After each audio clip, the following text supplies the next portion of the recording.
Selamat siang Pak Al-Hadi dan teman-teman. Hari ini kami dari kelompok protein dengan saya Gabriela Emendrova dengan teman saya juga ada Suridian Pratama dan Nadila Farhana akan mempresentasikan makalah kami yang keempat yaitu mengenai Advanced Sequence Alignment. Kemudian ada juga tentang Hidden Markov Model dan yang terakhir pendekatan sequence alignment dengan cara lain yaitu K-MERS dan menggunakan aplikasi dan penerapan metode pada bioinformatika. Yang pertama, sebelum kami membahas lebih lanjut mengenai Hidden Markov Model atau HMM, saya akan memberikan pendahuluan terlebih dahulu. Nah, salah satu penerapan dari Multiple Sequence Alignment atau MSA dalam mengidentifikasi sequence terkait dalam database adalah dengan konstruksi Position Specific Scoring Matrix atau biasa disingkat sebagai PSSM. Kemudian ada juga Profiles dan Hidden Markov Models yang biasa disingkat sebagai HMM. Nah, ini adalah model statistik yang mencerminkan informasi frekuensi asam amino atau residu nukleotida dalam multiple alignment. Nah, dengan demikian, mereka dapat diberlakukan sebagai konsensus untuk keluarga sequence tertentu. Namun, konsensus ini bukanlah sequence tunggal, melainkan model yang menangkap tidak hanya frekuensi yang diamati, tetapi juga frekuensi prediksi dari karakter yang tidak teramati. Nah, tujuan dari pembentukan model matematika adalah untuk memungkinkan kecocokan parsial dengan urutan query sehingga dapat digunakan untuk mendeteksi anggota yang lebih jauh dari keluarga urutan yang sama dan menghasilkan peningkatan sensitivitas pencarian basis data. Selanjutnya, sebelum kita masuk ke Markov Model dan Hidden Markov Model, saya akan membahas mengenai PSSM. Jadi, apa itu Position Specific Scoring Matrix? Selanjutnya, nah, Position Specific Scoring Matrix atau PSSM itu didefinisikan sebagai tabel yang berisi informasi probabilitas asam amino atau nukleotida pada setiap posisi dari ungap multiple alignment. Nah, matriks tersebut mirip dengan matriks substitusi yang dibahas pada makalah sebelumnya seperti Blossom 62, tetapi lebih kompleks karena dia mengandung informasi posisi penyelarasan. Nah, dalam matriks seperti itu, baris mewakili posisi residu dari beberapa keselarasan tertentu, dan kolom mewakili nama residu atau sebaliknya. Nah, jadi di sini contohnya misalnya barisnya itu mewakili nama residu, dan kolomnya itu mewakili posisinya. Di sini ada 6 posisi, yang berarti sequence itu sepanjang 6 residu.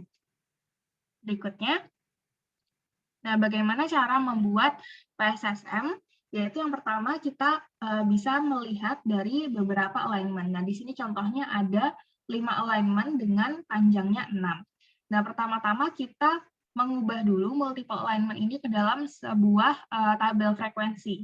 Nah, di sini kita lihat bahwa di posisi pertama, A ada 3. Jadi di sequence 1, posisi pertamanya A, sequence 2, posisi pertamanya juga A, dan di sequence kelima, posisi pertamanya juga A. Nah, dengan demikian kita bisa tulis di sini A pada posisi pertama, yaitu di baris 1 kolom 1 matriksnya itu sebagai 0,6, karena dia terdapat 3 dari 5 sequence.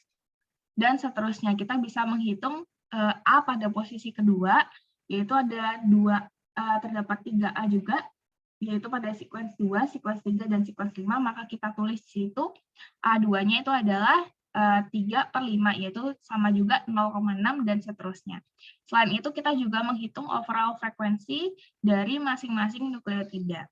Nah, setelah kita mendapatkan matriks ini, kita bisa menormalisasi bilangan-bilangan atau nilai-nilai di dalamnya dengan membagi setiap elemen dengan overall frekuensi. Jadi, masing-masing elemennya misalnya A1 di situ 0,6 kita bagi dengan 0,3. Sehingga di bawahnya matriksnya menjadi nilainya 2. Dan seterusnya untuk elemen-elemen yang lain. Nah, selanjutnya kita juga bisa mengkonversikan nilai-nilai dalam matriks ini ke dalam log dengan basis 2. Jadi misalnya di sini A1-nya itu kan awalnya 2, kita ubah menjadi 2 log 2 sehingga pada sebelah kiri kita dapati A1-nya itu menjadi 1. Nah, basis 2 ini belum ada ketentuan khusus, namun yang biasanya digunakan itu adalah basisnya 2. Jadi, dengan demikian nilai matriks ini menjadi log odds dari residu yang terjadi pada setiap posisi keselarasan. Nah, skor positif ini mewakili residu yang identik atau kecocokan residu yang serupa, sedangkan skor negatif mewakili kecocokan urutan yang tidak dilestarikan. Selanjutnya, nah ini adalah contoh penggunaan dari PSSM. Jadi misalnya kita ingin mengetahui seberapa baik urutan A, A, C, T, C, G yang baru masuk ke dalam matriks. Nah, untuk menjawab pertanyaan ini, kita bisa menghitung nilai peluang barisan pada masing-masing posisi matriks, kemudian menjumlahkannya untuk menghasilkan skor. Nah, di sini kita lihat bahwa dari barisan ini kita dapat menjumlahkan skor pada masing-masing posisi. Kita lihat di sini bahwa A itu ada di posisi pertama, jadi kita jumlahkan A1, kemudian A2, kemudian C3, T4, C5, dan G6. Nah, dari total skor ini kita peroleh poinnya adalah 6,33. Nah, ingat kembali bahwa 6,33 itu adalah nilai logaritmanya. Jadi kita harus mengubah kembali ke skor aslinya menjadi 2 pangkat 6,33, yaitu adalah 80. Atau kita bisa interpretasikan sebagai si sequence ini 80 kali lebih mungkin daripada peluang acak. Sehingga urutan baru ini dapat dengan yakin diklasifikasikan sebagai anggota keluarga sequence. Nah, kemudian penyelarasan beberapa sequence yang sebenarnya sering mengandung celah dengan panjang yang bervariasi. Sehingga ketika informasi penalti celah dimasukkan dalam konstruksi matriks, profil dibuat. Nah, dengan kata lain, profil ini adalah PSSM dengan informasi penalti dan penghapusan untuk keluarga urutan. Salah satu cara yang efisien untuk menghitung skor pencocokan antara urutan dan profil urutan adalah melalui penggunaan HMM atau Hidden Markov Model, yang merupakan model statistik yang awalnya dikembangkan untuk digunakan dalam pengenalan suara atau Natural Language Processing, biasa disingkat sebagai NLP. Nah, alat statistik ini kemudian ditemukan ideal untuk menggambarkan sequence alignment. Untuk memahami HMM, maka penting untuk memiliki pengetahuan umum tentang model Markov terlebih dahulu. Oke, berikutnya kita akan mencoba mengerti tentang apa itu Markov model. Selanjutnya, jadi Markov model atau biasa disebut sebagai rantai Markov ini adalah rantai yang menggambarkan urutan peristiwa yang terjadi satu demi satu dalam sebuah rantai. Nah, setiap kejadian itu menentukan probabilitas kejadian berikutnya. Rantai Markov dapat dianggap sebagai proses yang bergerak dalam satu arah dari satu keadaan atau state ke keadaan berikutnya dengan probabilitas tertentu, yang dikenal sebagai probabilitas transisi. Nah, jadi ini contohnya, ini adalah contoh representasi dari Markov model. Jadi di sini ada 5 state yang digambarkan dengan 5 node, kemudian ada panah yang menghubungkan antar state ini, dan di panah itu ada tulisan P12 misalnya. Jadi P12 ini adalah peluang keadaan dari state 1 berpindah ke state 2, begitu seterusnya. Untuk P23 berarti peluang keadaan berubah dari state 2 menjadi state 3. Selanjutnya, nah probabilitas transisi dari rantai Markov ini biasanya diatur dalam bentuk matriks sebagai berikut. Nah, jadi di sini setiap baris itu menyatakan status dari mana transisi dibuat, dan kolom menyatakan kemana transisi dibuat. Jadi kalau misalnya kita lihat di sini ada P12, P12 ini adalah probabilitas transisi dari state 1 ke state 2. Begitu seterusnya. Jadi total peluang dari setiap baris matriks P ini adalah 1. Nah, contoh yang baik dari model Markov ini adalah perubahan sinyal lampu lalu lintas, di mana keadaan sinyal saat ini tergantung pada keadaan sinyal sebelumnya. Misalnya, lampu hijau itu menyala setelah lampu merah. Kemudian lampu merah ini, lampu hijau itu menyala juga setelah lampu kuning. Jadi setelah merah, kuning, kemudian dilanjutkan dengan hijau. Nah, sequence biologis atau biological sequence yang ditulis sebagai untaian huruf itu juga dapat dijelaskan oleh rantai Markov. Setiap huruf yang mewakili keadaan atau state ini dihubungkan bersama dengan nilai probabilitas transisi. Deskripsi sequence biologis menggunakan rantai Markov memungkinkan perhitungan nilai probabilitas untuk residu tertentu sesuai dengan frekuensi distribusi yang unik dari nukleotida atau asam amino. Dan ini adalah contoh rantai Markov yang semua probabilitas transisinya bukan 0. Nah, ini adalah disebut sebagai rantai yang terhubung penuh atau fully connected. Berikutnya, gen prokaryotik ini terdiri dari daerah pengkode atau encoding region yang diapit oleh kodon awal di sebelah kiri dan kodon stop di sebelah kanan. Jadi, pada untaian DNA itu terdapat dua jenis daerah atau region, yaitu adalah encoding region dan non-coding region. Nah, gen dalam suatu DNA itu terdapat pada encoding region yang diapit oleh dua kodon, yaitu kodon start dan kodon akhir. Dalam hal ini, kodon start itu meliputi ATG, GTG, dan TTG, sedangkan kodon akhir itu meliputi TAA, TAG, dan TGA. Nah, panjang daerah antara kodon awal dan akhir itu habis dibagi 3, dan setiap triplet nukleotida atau kodon mengkode asam amino. Nah, peregangan DNA yang memiliki sifat ini disebut sebagai kerangka baca terbuka atau open reading frames, biasa disingkat sebagai ORF. Nah, oleh karena itu, setiap gen adalah ORF yang ditambahkan kodon start di awal dan kodon stop di akhir. Model-model yang memenuhi untuk setiap model-model yang memenuhi untuk setiap step GJ, di mana terdapat lintasan dari B atau keadaan awal ke GJ, juga terdapat lintasan dari GJ ke E, disebut model terhubung non-trivial. Nah, ini adalah contoh Markov model. Jadi di sini misalkan kita punya N sama dengan 4, yaitu ada sebanyak 4 sequence, dan misalkan kita diberikan sequence berikut yang diketahui sebagai sequence beberapa gen prokaryotik. Nah, di sini huruf-huruf yang dicetak tebal itu adalah kodon start dan kodon stop. Nah, di sini kita mengabaikan kedua kodon itu, jadi kita hanya fokus pada kodon-kodon yang diapit oleh kodon start dan kodon stop tersebut.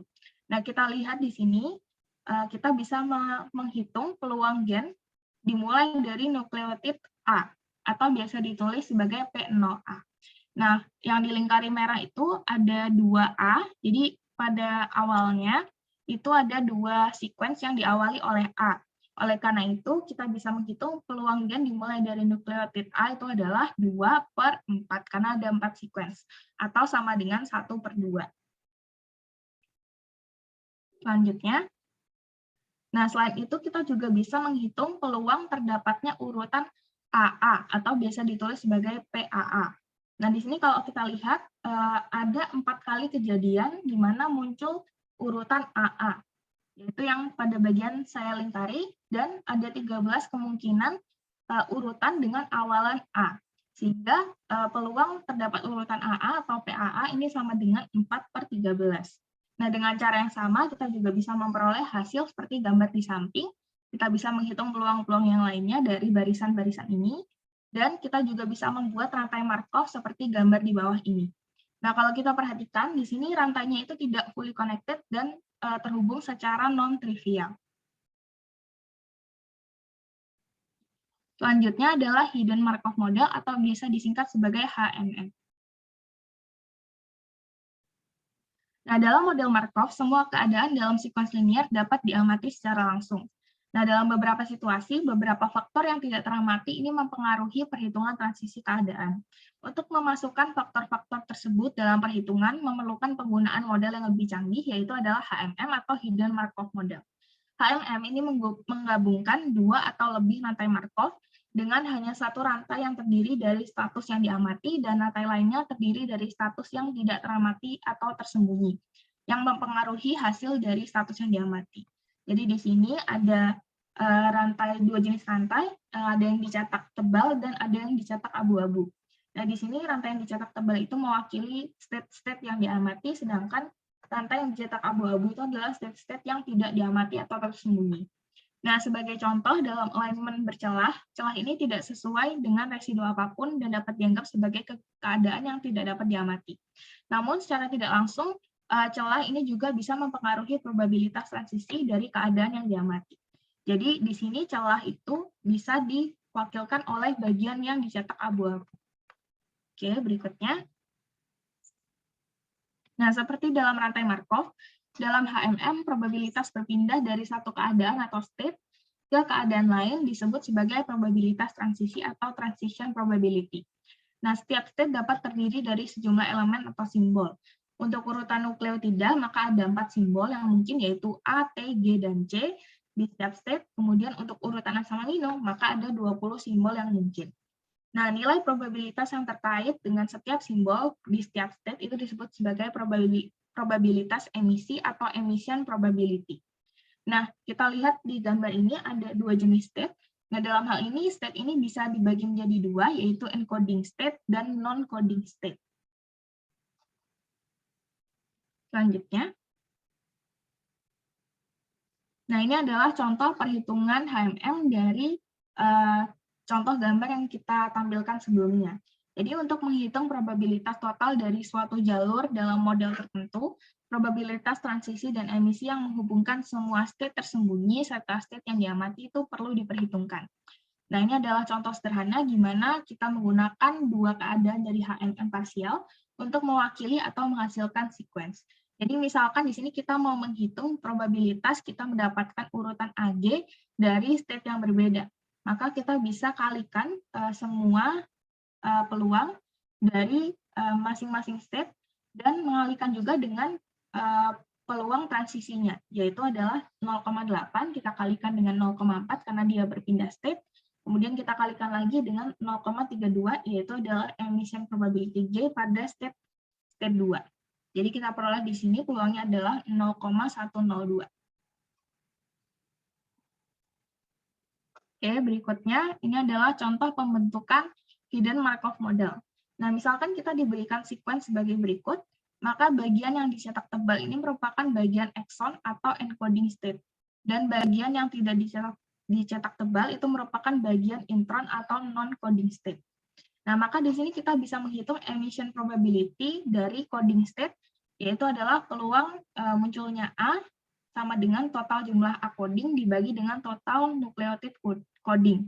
Nah, di sini kita bisa lihat bahwa di bagian yang dicetak tebal, di sini A-nya ada sebanyak 5, dan total huruf yang dicetak tebal itu ada 15. Maka peluang A-nya itu adalah 5/15. Begitu juga kita bisa menghitung PC, PG, dan PT. Selanjutnya, nah, sama seperti tadi, kita juga bisa menghitung emission probability untuk yang non-coding state. Jadi kita lihat, perhatikan di bagian yang tidak dicetak tebal. Di sini PA-nya itu adalah total jumlah A non-coding dibagi dengan total nukleotid non-coding. Kita lihat di sini bahwa A yang tidak dicetak tebal itu ada sebanyak 5.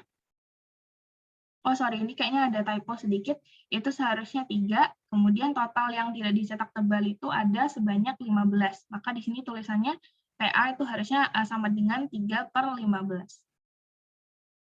Oke, selanjutnya kita juga bisa menghitung transition probability dari masing-masing state. Tadi kan ada 2 state, yaitu coding state dan non-coding state. Kita bisa menghitung transisi dari, menghitung peluang transisi dari coding state ke non-coding state, yaitu dengan membagi jumlah gen dengan panjang genom. Nah, di sini kita lihat bahwa bagian yang dicetak tebal itu ada sebanyak 3. Maka kita bisa simpulkan bahwa jumlah gen di sini ada 3. Kemudian panjang genomnya itu adalah total hurufnya ada sebanyak 28. Sehingga kita bisa tuliskan peluang dari non-coding state berpindah ke encoding state yaitu adalah 3/28. Ini sama juga dengan peluang berpindahnya dari encoding state ke non-coding state. Nah, selanjutnya kita juga bisa melihat bahwa ada kemungkinan suatu sequence itu tidak berpindah state. Jadi kita bisa hitung juga peluang non-coding state ke non-coding state, yaitu adalah 1 dikurangi peluang non-coding ke coding, yaitu adalah 1 dikurangi 3/28. Begitu juga dari coding state juga dia bisa melanjutkan ke coding state, maka kita bisa hitung peluang coding ke coding ini adalah sama dengan 1 dikurangi peluang coding ke non-coding, yaitu 1 dikurangi 3/28. Oke, nah kalau kita gambarkan peluang-peluang tadi dalam hidden Markov chain, maka tampilannya akan seperti ini. Oke, selanjutnya akan dijelaskan oleh teman saya, Nabila. Baik, terima kasih. Untuk yang selanjutnya adalah pendekatan sequence alignment dengan pendekatan Kamer. Sebelum kita masuk ke Kamer, di sini akan diperkenalkan istilah yaitu transkriptom, di mana transkriptom ini adalah set lengkap transkrip dari molekul RNA di dalam sel, termasuk pengkodean protein dan RNA non-pengkode. Perakitan transkriptom ini adalah proses pengidentifikasian transkrip dan variannya yang diekspresikan dalam sampel yang ditentukan. Premis sederhananya untuk proses transkriptom ini adalah mengkonstruksi urutan lengkap semua transkrip dalam transkriptom. Umumnya strategi untuk perakitan transkriptom ini terbagi dalam dua kategori, yaitu berbasis referensi dan de novo. Untuk overview-nya, gambaran besarnya itu seperti ini untuk proses transkriptom, di mana dia terbagi menjadi dua, yaitu berdasarkan referensi, basis referensi, dan de novo. Di mana untuk pendekatan Kammer itu berada pada metode de novo. Kemudian yang pertama kita masuk ke basis referensi. Untuk perakitan transkriptom berbasis referensi, ini banyak digunakan ketika organisme model dengan genom yang diurutkan untuk transkriptom target dapat diakses. Dengan demikian, transkriptom direkonstruksi dengan memetakan keurutan yang diketahui sebelumnya. Pembacaan singkat genom diselaraskan dengan genom referensi yang memungkinkan daerah yang tumpang tindih atau yang bertumpuk itu untuk dirakit menjadi sebuah transkrip. Nah, untuk keakuratan dari metode berbasis referensi ini, ia tergantung pada keselarasan pembacaan yang benar, dan masalah seperti kesalahan penyambungan dan pengurutan alternatif ini juga meningkatkan kesulitan di tugas berbasis referensi. Kemudian untuk dari sisi komputasi, persyaratan komputasi perakitan transkriptom ini yang berbasis referensi secara signifikan lebih sedikit dibandingkan dengan perakitan transkriptom de novo. Kenapa? Karena untuk yang berbasis referensi ini, ia sudah mempunyai referensi awal untuk genomnya, sedangkan untuk de novo ini pure dari sequence yang ada.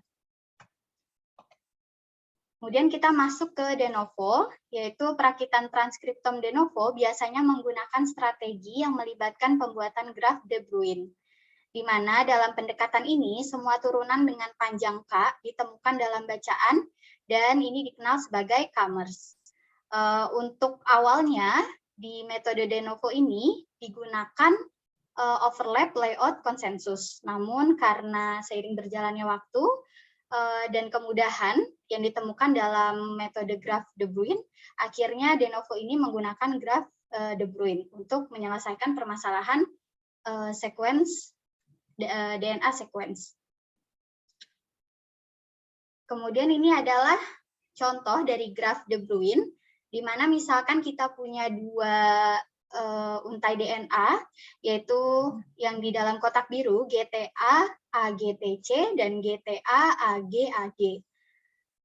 Untuk Kammers itu sendiri, di sini dimisalkan Kammersnya memiliki panjang 5, sehingga kita potong atau kita split sequence awal itu menjadi 5 dengan cara maju satu persatu, yaitu untuk yang pertama, slice yang pertama adalah GTA AG, kemudian slice yang kedua maju satu langkah yaitu TAA GT, dan yang terakhir yaitu AAG TC. Nah, karena sudah berhenti sampai huruf terakhir, alfabet terakhir, maka ia berhenti. Kemudian yang selanjutnya juga sama, yaitu menjadi GTAAG, TAAGA, dan AAGAG. Nah, kemudian kita ambil potongan yang sama, itu ditulis cukup satu kali, yaitu untuk baris yang pertama, slice yang pertama adalah GTAAG, maka kita tulis untuk simpul yang pertama yang warna hijau itu GTAAG, kemudian dari GTAAG itu memiliki simpul berikutnya TAAGT dan AAGTC. Untuk yang kedua, yang memiliki simpul berikutnya TAAGA dan AAGAG. Kemudian kita rangkai dari simpul graf itu menjadi yang pertama adalah GTAAG, kemudian TAAGT. Dan Yang berikutnya untuk simpul paling terakhir ditaruh di bawah, yaitu AAG TC. Nah, karena untuk baris yang pertama ini yang di atas, ia memiliki huruf AAG, dan yang di bawah juga memiliki huruf AAG, maka AAG ini cukup ditulis satu kali dalam penggabungannya atau penumpukannya, sehingga kita punya transkrip yang baru, yaitu GTA, AGT, AAG, TC. Nah, begitu juga untuk yang kedua, di sini terlihat bahwa sama-sama memiliki sequence AAG, sehingga AAG ini cukup ditulis sekali, sehingga kita punya transkrip yang baru adalah GTAAG, TAAGAG. Nah, kemudian yang berikutnya adalah, maaf ini salah harusnya Kammer, di mana Kammer ini merupakan metode alternatif untuk menghitung kemiripan antar sekuens DNA. Untuk perhitungan Kammer merupakan langkah penting dalam banyak aplikasi bioinformatika yang digunakan untuk menganalisis data sequencing. Perhitungan Kammer melibatkan perhitungan jumlah substring yang memiliki panjang K dalam string S atau satu set string, di mana K ini merupakan bilangan bulat positif.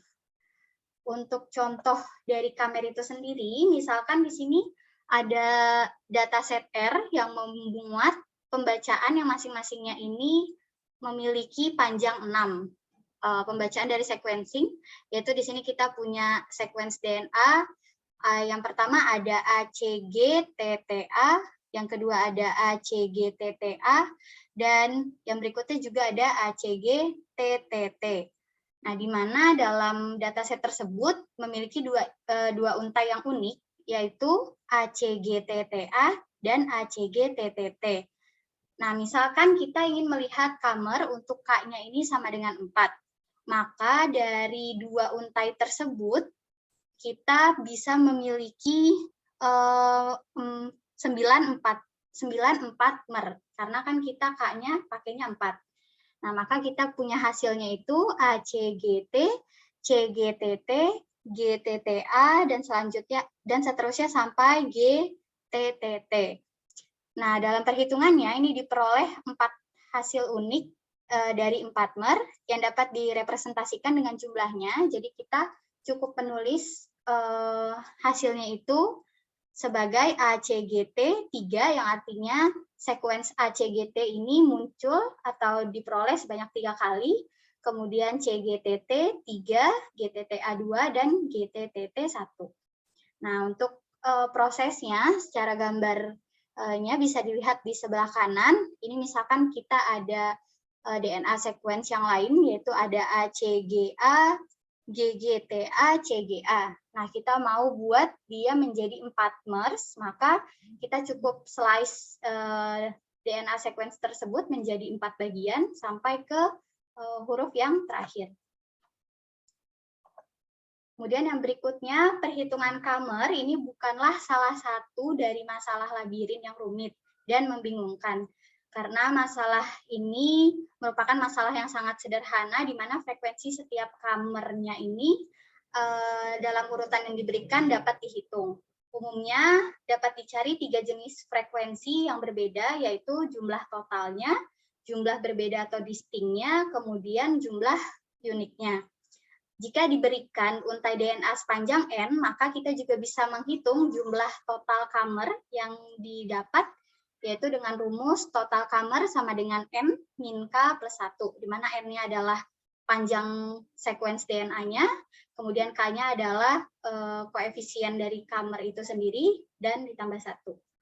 Untuk ilustrasi perhitungan frekuensi Kammer, di mana di sini misal kita punya sequence ACGA, GGTA, CGA. Nah, kita mau lihat jumlah total, distinct, dan uniknya. Nah, kita peroleh untuk sequence ACGA, itu diperoleh totalnya 2, distinct-nya 1, dan uniknya 0. Nah, apa arti dari bilangan itu? Total 2 mengartikan bahwa sequence ACGA ini muncul sebanyak 2 kali atau diperoleh sebanyak 2 kali dari hasil proses Kammer. Kemudian untuk distingnya ini diperoleh nilai 1. Sedangkan untuk uniknya diperoleh nilai 0. Kenapa? Karena di total ini diperoleh nilainya 2. Sedangkan unik itu merepresentasikan dari sequence yang hanya munculnya sebanyak 1 kali. Atau lebih jelasnya dijelaskan di sini bahwa untuk hitungan total merupakan berapa kali setiap kamar ini muncul dalam urutan yang diberikan. Jadi total itu jumlah dari kemunculan si kamarnya. Untuk contoh sebelumnya, ACGA ini muncul sebanyak 2 kali. Sedangkan untuk 4 mer lainnya itu hanya muncul sebanyak 1 kali. Dan yang kedua, untuk menghitung kamar disting ini dihitung hanya sekali, terlepas dari berapa kali mereka muncul. Misalnya meskipun ACGA telah muncul 2 kali, namun dia hanya dihitung sebanyak 1 kali. Untuk distinct count ini memberikan informasi apakah kamar telah muncul atau tidak, bukan berapa kali muncul. Karena untuk menghitung berapa kali muncul itu masuk ke dalam hitungan total. Dan yang terakhir adalah frekuensi untuk kamar unik, di mana kamar unik ini adalah yang hanya muncul sekali. Jadi jika salah satu sequence hasil kamarnya itu muncul sebanyak 1 kali, maka nilai uniknya adalah 1. Sedangkan jika ia muncul lebih dari 1 kali, maka uniknya bernilai 0. Kemudian unique count ini mengungkapkan kamar mana yang hanya muncul sekali. Nah, untuk kamar, di sini untuk kamar dengan K sama dengan 3, itu dapat digunakan sebagai acuan untuk perubahan DNA menjadi asam amino. Di mana dari kolom untuk kamarnya adalah jumlah asam amino yang berjumlah 20. Nah, berikut ini adalah tabel perubahan DNA menjadi asam amino, di mana di sini ada 20 asam amino dengan DNA kodonnya adalah sebagai berikut, sehingga jika kita memperoleh hasil kamarnya dengan K sama dengan 3, kita dapat menyusun asam amino dengan tabel berikut. Sekian dari saya, untuk selanjutnya akan dilanjutkan oleh rekan saya, Suri. Baik, terima kasih. Di sini akan dijelaskan tentang aplikasi dan penerapan metode dan model pada bioinformatika. Selanjutnya, yang pertama, kita akan pengenalan apa itu NCBI atau National Center for Biotechnology Information. Di sini dibagi menjadi 3, yaitu yang pertama kita akan membahas tentang DNA RNA tools, yang kedua sequence analysis, dan yang ketiga adalah struktur protein. Selanjutnya,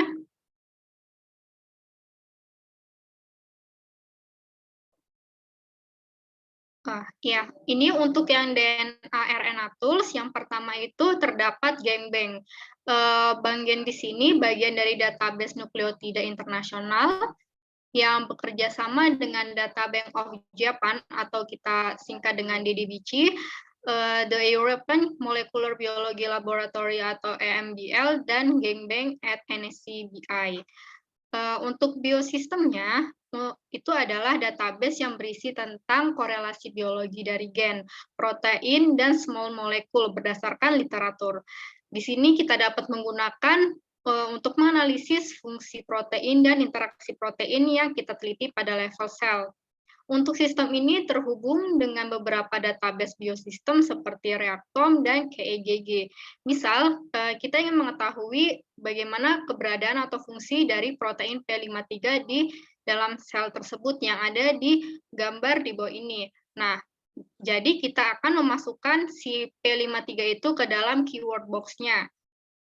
Dan akan diperoleh hasil seperti di bawah ini yang menunjukkan bahwa P53 berfungsi sebagai DNA damage response yang terdapat di database Reactome.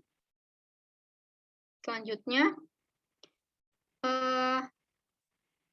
untuk penjelasan sebelumnya itu ada dibagi menjadi 3, yaitu yang database, yaitu yang pertama database of express sequence tags atau kita singkat dengan DBS. Di sini dijelaskan bahwa GenBank yang berisi source single pass rates of cDNA atau transcript sequence atau AST. Yang kedua itu adalah Database of Genome Survey Sequence atau DBGSS, yang itu dijelaskan genbank yang berisi tentang Short Single Pass Reads of Genomic DNA atau GSS. Dan yang ketiga itu adalah BLAST atau Basic Local Alignment Search Tool. BLAST itu adalah software yang dapat digunakan untuk menentukan homologi suatu urutan DNA atau asam amino dengan data yang ada di NCBI. Nah, di BLAST ini kita memiliki beberapa pilihan sesuai dengan analisis yang akan kita kerjakan, seperti pada tabel di samping ini. Ini menjelaskan yang pertama itu terdapat nucleotide BLAST. Itu ada apa aja? Di sini kita bisa men-search atau mencari database tentang semua nukleotida menggunakan nukleotida query-nya, yaitu di sini algoritmanya terdapat BLAST-TN, MegaBLAST, Discontinuous MegaBLAST. Yang kedua itu ada protein BLAST. Di sini kita bisa men-search tentang database protein menggunakan protein query. Nah, di sini algoritmanya itu ada BLAST-P, PSI-BLAST, dan T-BLAST. Untuk BLAST-PX itu kita terdapat database protein dengan menggunakan Translate Nucleotida Query.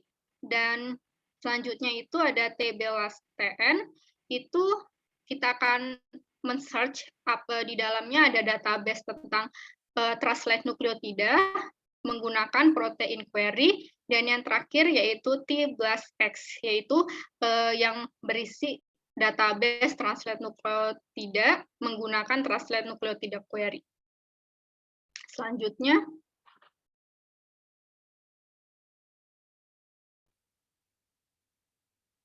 di sini dijelaskan tentang alignment analysis. Di sini apa itu alignment analysis? Yaitu sekuen yang diperoleh dari hasil penelitian di lab dapat dianalisis dengan data serupa yang telah dipublikasikan sebelumnya di GenBank. Nah, untuk salah satu bentuk analisis yang dapat dilakukan misalnya adalah analisis penyejajaran atau alignment analysis.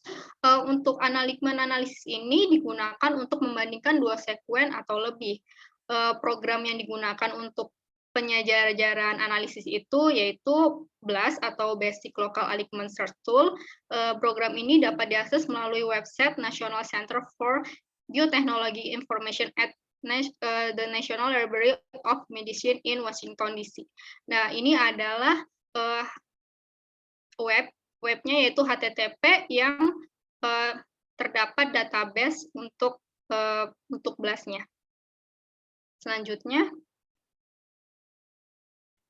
Selanjutnya yang kedua itu ada sequence analysis. Yang pertama terdapat primer BLAST. Primer BLAST itu apa? Yaitu adalah software yang dikembangkan dari algoritma primer 3 untuk mendesain primer berdasarkan sequence yang dimasukkan. Software ini dilengkapi dengan fasilitas otomatis BLAST, urutan primer, hasil prediksi dengan GenBank untuk memperoleh primer yang spesifik. Selanjutnya itu terdapat Open Reading Frame Finder atau ORF Finder. Ini itu adalah software yang diperuntukkan untuk mengidentifikasi OFR atau Open Reading Frames yang menerjemahkan urutan DNA menjadi asam amino. Nah, pada gambar di sini itu adalah contoh hasil analisis dengan ORF. Selanjutnya, di sini yang terakhir itu adalah struktur protein. Di sini apa itu struktur protein? Yaitu beberapa sekuens protein yang memiliki motif asam amino yang membentuk struktur karakteristik. Dan prediksi struktur tersebut itu berasal dari sekuens yang tersedia. Kebanyakan metode yang digunakan untuk membuat struktur protein 2 dimensi maupun 3 dimensi tersebut hanya memiliki tingkat akurasi 70–75%. Namun akurasi tersebut dapat meningkat seiring dengan semakin banyak penelitian yang dilakukan di bidang bioinformatika ini. Selanjutnya, di sini akan dijelaskan aplikasi FASTA. Baik, di sini akan dijelaskan bagaimana langkah-langkah kita untuk menggunakan aplikasi FASTA. Yang pertama, kita akan mengetik atau masukkan http www.ncbi.nlmn.nih.gov pada Google. Nah, setelah itu, pada panah ini itu HTTP-nya di bar pencarian Google kita. Selanjutnya, setelah kita memasukkan web itu, kita kemudian pilih preferensi pencarian yang digunakan pada contoh ini kita pilih nukleotida. Di sini nukleotida yang paling sebelah kiri, dan kita ketikkan juga molekul yang ingin kita cari. Di sini saya mengambil contoh adalah INS, yaitu salah satu dari insulin. Nah, insulin kan termasuk ke dalam nukleotida. Kemudian kita klik INS insulin di kolom search itu. Nah, setelah kita klik search-nya, kita menemukan INS insulin dan kita klik INS insulin tersebut. Setelah kita mengklik INS insulin, selanjutnya pada tahap ketiga yaitu kita pilih opsi genomic region, transkrip, dan produk. Nah, di sini yang ada di panah paling ujung kiri.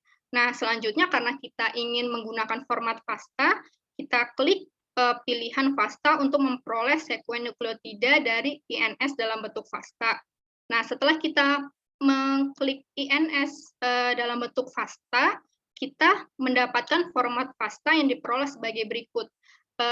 Berikut adalah sequence dari Homo sapiens kromosom 11 atau panjangnya GRCH38.P13 primary assembly. Nah, selanjutnya setelah kita mendapatkan format FASTA, nah di sini apabila kita mengklik kode bank yang ada di format FASTA itu, maka akan diperoleh informasi mengenai sequence nukleotida INS Homo sapiens sebagai berikut. Di sini terdapat informasi dari locus, definition, association, version, link, keyword source, sampai referensinya.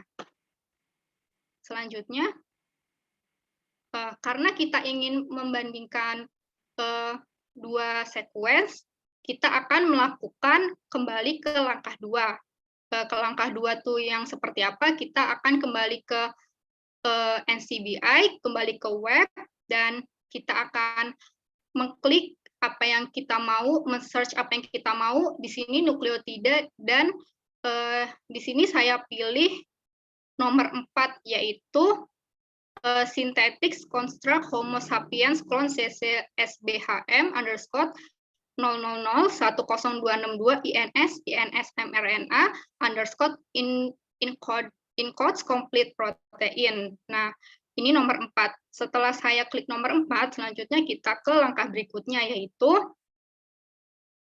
ya di sini langsung ke format FASTA. Langsung kayak yang sebelumnya itu, kita klik FASTA-nya, dan di sini adalah format FASTA dari nukleotida Homo sapiens clone. Ini adalah synthetic constructs Homo sapiens clones.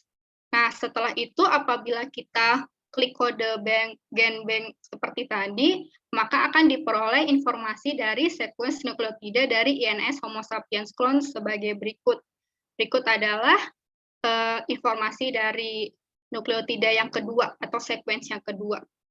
Terdapat lokus sampai bawah referensi author dan lain-lain. Selanjutnya setelah kita memperoleh data berupa format FASTA, kita akan melanjutkan ke aplikasi BLAST, yaitu sebagai berikut langkah-langkah menggunakan aplikasi BLAST. Yang pertama, kita buka awal seperti NCBI pada langkah sebelumnya, dan di sini kita akan pilih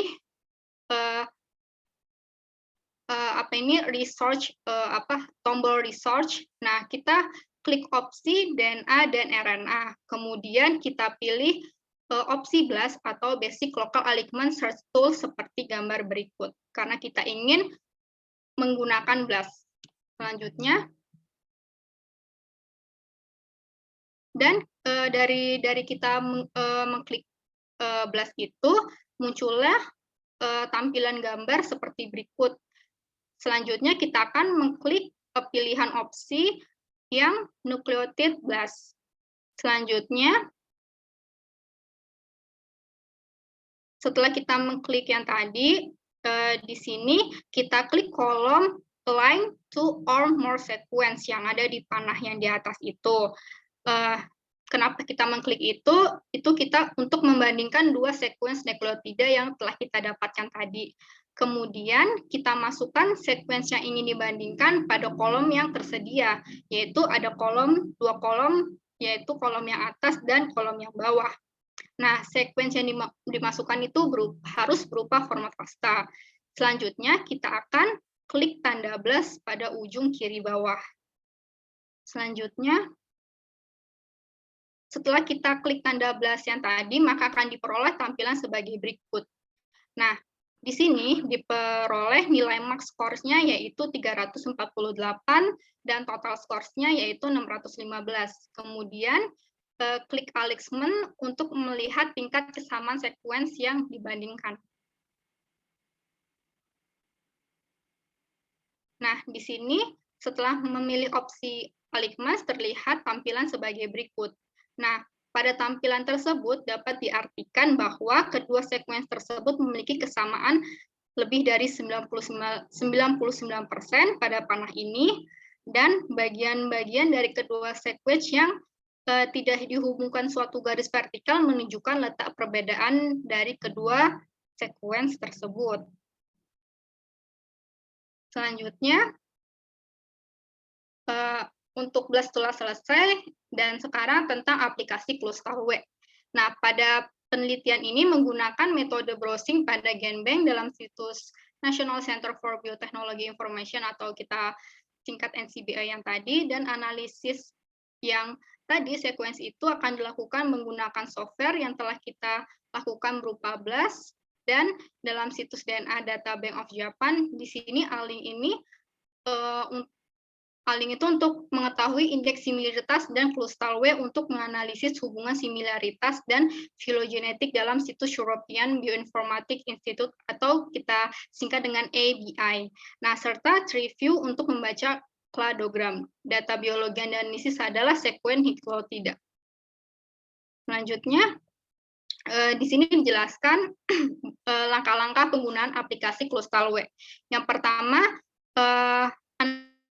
analisis ini menggunakan software Alink dalam situs ABI, yaitu HTTP-nya sebagai berikut, yaitu untuk apa? Untuk membandingkan antara maksudnya ini untuk harusnya ini dua sequence sehingga diperoleh indeks similaritas. Kemudian setelah kita klik ke webnya, kita klik di sini ada tulisan Multiple Sequence Alignment Tools. Nah, kita klik tersebut. Setelah kita klik, kemudian pada tahap kedua yaitu kemudian kita pilih opsi Launch Clustal Omega. Di sini ada Launch Clustal Omega. Nah, setelah kita klik Launch Clustal Omega, pada input sequence kita pilih opsi DNA. Nah, setelah kita klik opsi DNA, muncullah opsi seperti gambar berikut. Karena akan melakukan dua tes, yaitu yang telah kita dapatkan tadi di FASTA, nukleotida INS Homo sapiens dan INS Homo sapiens close. Maka karena cuma dua tes yang kita akan lakukan, maka tes yang ketiga pada paling bawah ini kita hapus saja. Nah, setelah kita hapus, selanjutnya di sini cuma ada dua tes, dan kita masukkan sequence yang pertama, yaitu sequence nukleotida INS Homo sapiens, dan sequence yang kedua, yaitu INS Homo sapiens clones dalam format FASTA. Pada tabel berikut untuk menunjukkan untuk masing-masing tes 1 dan tes 2, yang di atas adalah tes 1, yang di bawahnya adalah tes kedua.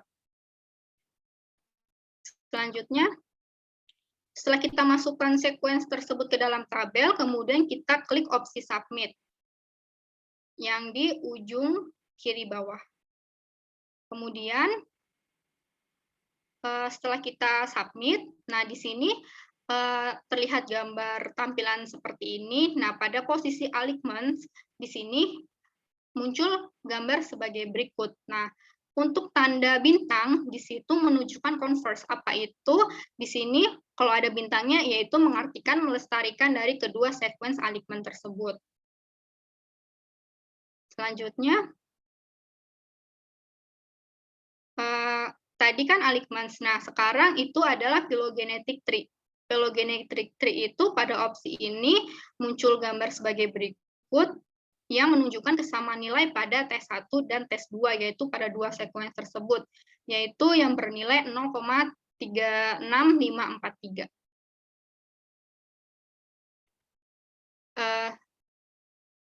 Tadi kita sudah membahas tentang aplikasi, sekarang kita akan membahas tentang metodenya.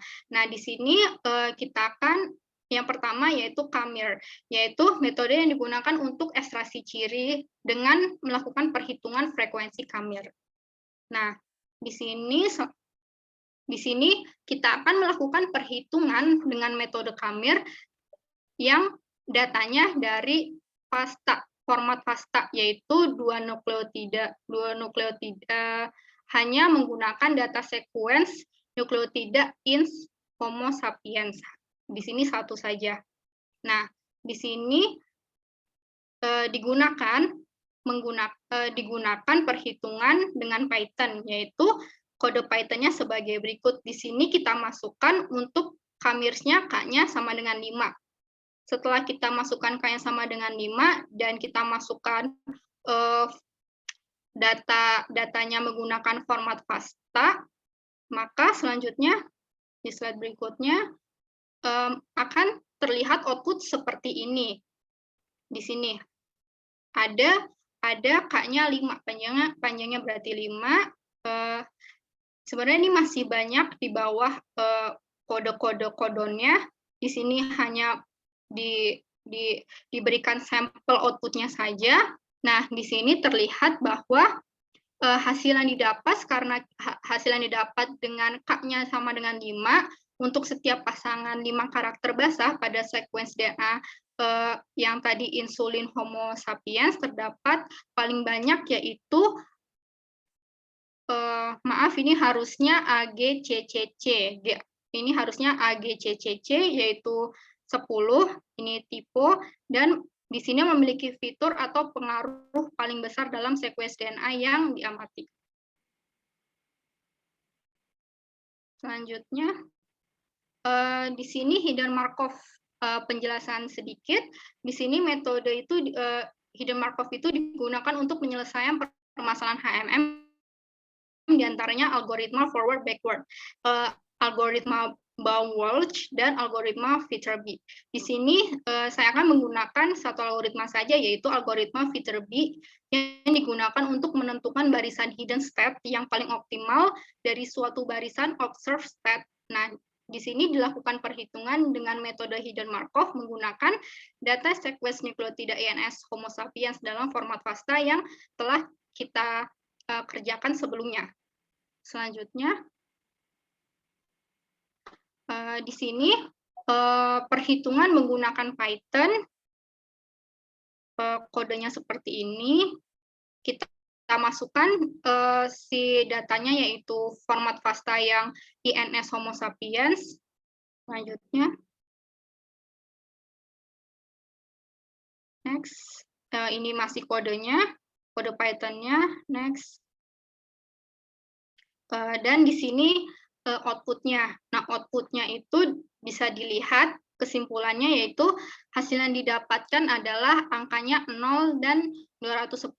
Nah, ini menyatakan bahwa terdapat pengaruh sebesar 0 poin dari hidden state untuk observed state pada ulangan yang pertama dan pengaruh 210 dari hidden state untuk observed state pada ulangan yang kedua. Baik, ini adalah resource kita, daftar pustaka yang kita gunakan pada presentasi ini. Terima kasih. Wassalamualaikum warahmatullahi wabarakatuh.